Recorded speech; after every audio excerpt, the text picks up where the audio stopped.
In our previous video, we have talked about the invertebrate, where we talk about the first phylum, that is Povera, and also we talk about the phylum Coelentra.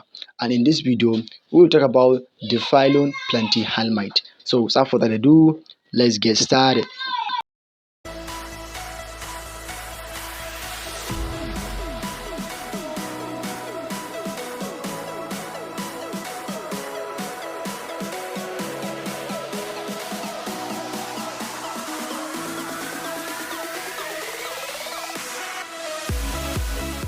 So we are going to the next phylum, that is Platyhelminthes, derived from the Greek word platus, which means plat, and helmet, which means womb, meaning they are dorsaventrally compressed, which means plats. Example are planarians, flukes, and tapeworms. Flatworms have a sac-like body. Flukes is leaf-like or ribbon-like in tapeworm. They live in freshwater, drain, stream, etc. And some species live in salty water or silent water. Some members live in damp and moist soil. So most members of this phylum are ecto or endoparasite, that is flukes and tapeworm. Some are living as predator or scavenge. Example, planarians, they are scavenge, they are predator.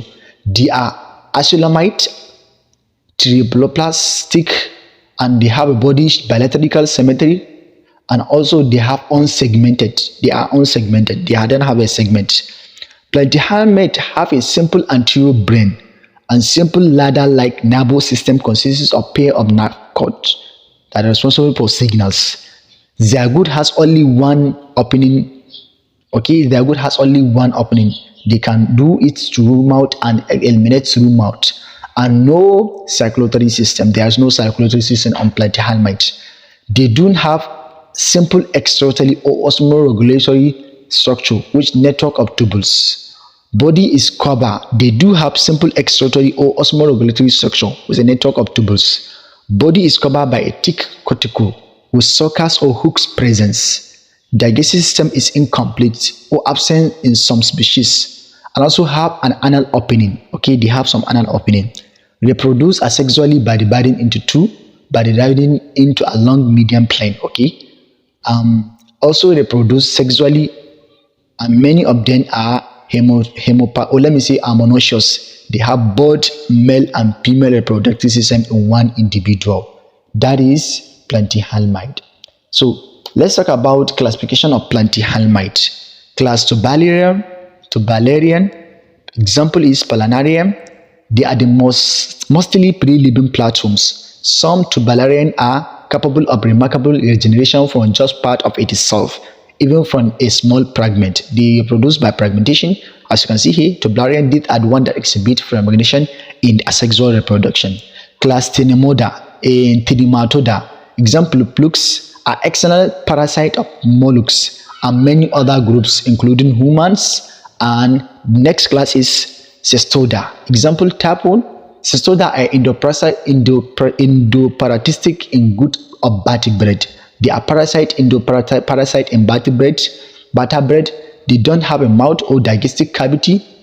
The cestodas or tapeworms are internal parasite, mainly of vertebrates. You have to take note of this. So these are the three main classes of Platyhelminthes. So let me give you our view and example of some Platyhelminthes. So example, this is the typical structure of planarian. It's a free living platform that has an incomplete digestive system, an excretory system with network of tubules throughout the body, and nervous system made of nerve cords running the length of the body with concentrated of nerves and photosensory and chemosensory cells at the anterior. So look at this typical structure. There is a transverse nerves, intestine, pharynx, mouth and anus, excretory canal, and also there is a peripheral nerves, longitudinal nerve cords, and cerebral ganglia, and there is ear spots. So under the nucleus overview, there is a nucleus, phloem cell, waste fluid, and cilia for movement, tubules and tubule cells. This is an excretory pore. So this is a typical example and structure of Platyhelminthes. Another example of some Platyhelminthes are tapeworm. As you can see here, the typical structure of tapeworm, it has divided into three main: the scolex, immature sporulate and mature sporulate. The scholars contain the sucker, the head and neck. Sucker for sucking, head and neck. While immature, there is the whole body and there's a segment at the end. So this is the typical structure of tapeworm. And there is also cholera chitinous hook at the back, at the top of the tapeworm. And also there's an example of flukes, as you can see here. So the next we are going to talk about is Phylum Nematode. But that will be in our next video. Thank you so much for watching. Do have a nice day. See you next class. Bye.